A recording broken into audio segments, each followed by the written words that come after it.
Olá, tudo bem? Sou o Guilherme e eu vou explicar as características e princípios de operação de dispositivos semicondutores de potência. Começando pelos diodos de potência, destaco dois pontos importantes. O primeiro deles é o funcionamento do diodo, o qual classificamos como uma chave não controlada, visto que não há um terminal específico para receber um sinal de controle, mas sim depende exclusivamente da sua polarização, direta ou indireta.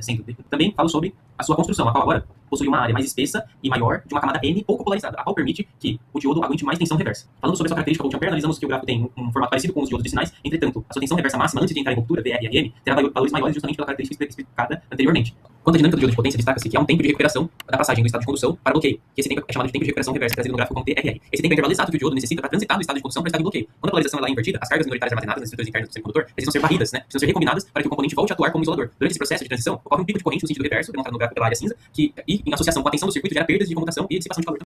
Dando continuidade, falaremos dos utilistores, o qual, diferente do diodo de potência, possui um terminal exclusivo para o controle via corrente. É o terminal chamado gate. Do ponto de vista estrutural, o utilizador SR é um dispositivo de potência constituído por 4 camadas alternadas do material PN, formando assim 3 junções semicondutoras internas, como mostra a figura no canto superior esquerdo, J1, J2 e J3. Quando polarizamos diretamente o catodo e o anodo, as extremidades J1 e J3 elas ficam polarizadas diretamente. No entanto, a junção central ainda fica polarizada inversamente, atuando como uma barreira de potencial, impedindo então o fluxo de corrente. Então, existem duas formas de permitir a condução do utilizador, ou aumentando ainda mais a tensão entre catodo e anodo, uma hora a barreira irá se romper, porém terá que ser uma tensão muito elevada, ou usando a principal característica do utilizador, que é a injetar o sinal de controle, que é a corrente no terminal gate. Essa corrente ela vai forçar a comutação, visto que ao injetar a corrente estaremos colocando mais carga minoritárias na camada P interna, o que iria enfraquecer a junção, permitindo aí sim o fluxo de corrente. Uma vez em condução, não é necessário manter esse sinal IG na porta gate. Isso pode ser explicado analisando o modelo analítico do utilizador, que é formado por 2 transistores, como mostra a figura no canto inferior esquerdo. A partir do momento em que um deles é diretamente polarizado, a corrente de coletor de um alimenta a corrente de base de outro, fazendo ali um ciclo de realimentação. Portanto, para tirar do modo de condução, tem só uma restrição, que é que a corrente principal do circuito não seja menor que IH, que é a corrente chamada de Latin, como mostra o gráfico na esquerda.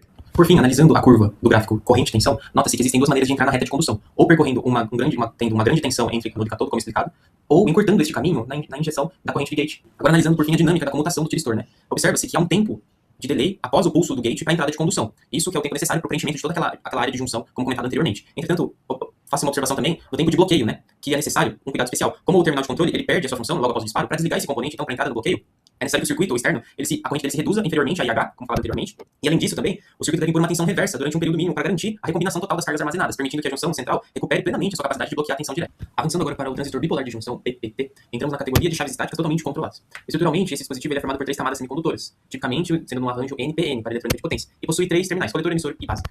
E é um dispositivo estritamente controlado por corrente. A corrente principal dele vai fluir pelo coletor, em condução, claro. Porém, para que essa condução ocorra, é necessário injetar e manter corrente de base, no terminal de base. Isso porque, quando nós injetamos a corrente de base, ou seja, a corrente de controle ali, nós polarizamos diretamente a junção interior do dispositivo, e isso faz com que o emissor dispare uma avalanche de elétrons para dentro da base, que, por sinal, é fina, e assim quase todos esses elétrons vão para a junção superior fluindo pelo coletor. Para você forçar o bloqueio, basta suprimir essa corrente de base. Sem esse sinal de terminal de controle, o fluxo dos portadores é interrompido. Em aplicações de potência, forçamos o componente a operar na região de saturação, garantindo que a queda de tensão entre o coletor e o emissor seja mínima, reduzindo as perdas térmicas. Portanto, a junção base, emissor e coletor base são polarizadas diretamente. Para entrar no bloqueio, como dito anteriormente, basta que a corrente de base seja nula, ou que a junção base-emissor seja polarizada reversamente. Aí sim, o transistor operará como uma chave aberta. Entretanto, um ponto muito importante a ser destacado em relação ao tempo dessa mudança para bloqueio, principalmente, como mostra o gráfico, é que o componente não desliga de imediato quando nós tiramos a corrente B. Ocorre um chamado tempo de armazenamento, E durante essa fração de segundos, o transistor ele continua a conduzir, enquanto ele está varrendo e recombinando as cargas presas na base. E apenas quando essa base é limpa, que a corrente começa realmente a cair de fato e parar de conduzir.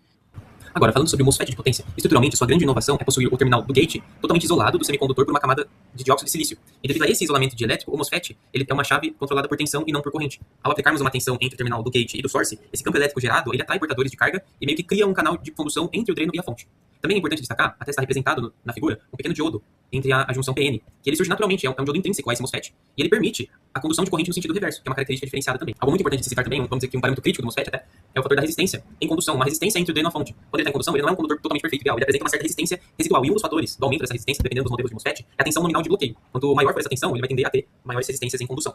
Agora, analisando o gráfico à direita, que é o gráfico da corrente que fluirá no dreno em função entre a tensão entre o dreno e o source, notamos o quê? Que quando o MOSFET está totalmente ligado em estado de condução, ele deve operar no extremo esquerdo deste gráfico, que é o que chamamos de região ômica, onde o VDS é próximo de zero, mas o ID é muito alto, Ou seja, uma grande condução de corrente.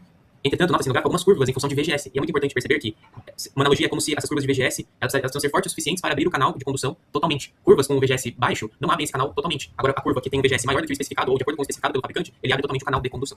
Por fim, falaremos do IGBT, que basicamente é a fusão perfeita entre o melhor que nós temos do MOSFET e do transistor bipolar. Ele possui um terminal de gatilho também isolado por óxido, como o MOSFET, portanto, ele é uma chave controlada por tensão. Porém, agora é uma tensão entre o gatilho e o emissor. Porém, também, no IGBT nós temos uma estrutura física a mais, que é uma camada P a mais. Isso faz com que ele tenha uma saída muito parecida com o transistor bipolar. A vantagem desse componente, desse dispositivo, é que ele não sofre mais com aquilo que nós temos a tentar no MOSFET, que é a resistência de condução. E também, ele consegue lidar com maiores tensões, portanto, com perda de condução mínima. Entretanto, há um certo preço a se pagar por essas vantagens, que é basicamente um fenômeno conhecido como corrente de cauda durante o desligamento, a entrada em bloqueio. Isso ocorre devido às suas características do transistor bipolar. Basicamente, esse tempo a mais para entrar em bloqueio, essa cauda que ele forma, ela é devido às cargas armazenadas na base, é o tempo que demora para ela se recombinar, basicamente.